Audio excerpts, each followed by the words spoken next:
My mother, Junko Mori, was born in 1934 in Nemuro, a fishing town at the easternmost tip of Hokkaido, the northernmost island of Japan. It gets really cold up there, but it's perfect for the best seafood in Japan. She married my dad, George Asakawa, after meeting him when he was stationed in Nemuro during the Korean War. When my brother and I were kids, we visited my grandmother's stationery shop, above which my grandmother lived with my mom's sister. This is my mom in front of where her family stationery shop used to be. It was torn down.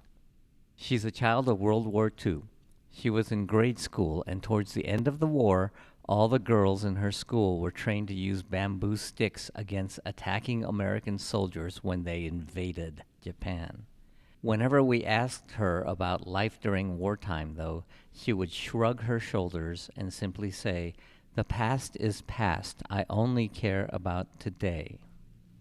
For most of the war, Japan didn't see combat on its islands. But by 1945, U.S. troops were advancing towards Okinawa, and Japan was convinced Americans would invade the country. World War II ended after the atomic bombings of Hiroshima on August 6, 1945, and Nagasaki on August 9th. 78,000 people were killed instantly, and many others were radiation burned in Hiroshima. Nagasaki suffered 39,000 casualties.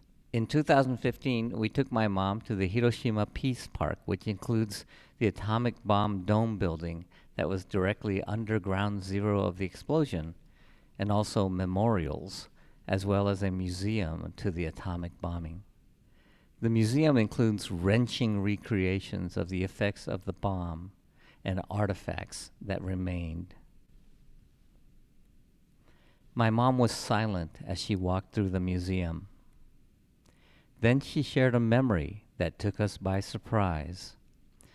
Because so much attention is focused on the atomic bombings, many Americans don't know that the U.S. mounted a campaign of air raids and brutal firebombings across Japan that dropped napalm on cities that were largely built with wood.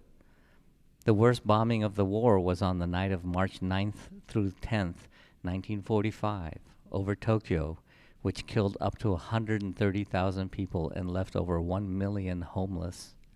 67 cities were firebombed. Nemuro, my mom's hometown, was attacked July 15th, 1945, just weeks before the atomic bombings.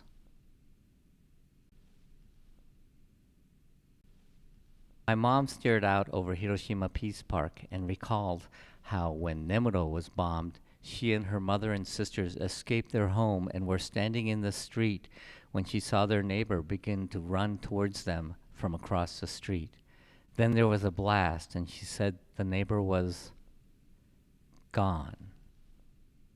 My mom and her family lived in a neighboring town for the remainder of the war, and then came back to Nemuro, where my grandmother opened the stationery and candy store where my family visited when I was a kid.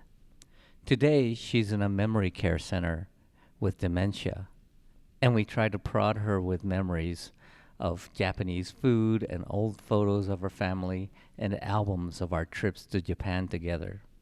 She no longer recognizes me, and even her memories of the food she grew up with in Nemuro and the trauma of war that she lived through have faded. Maybe that's for the best. The past is past after all, except that war and trauma are still with us.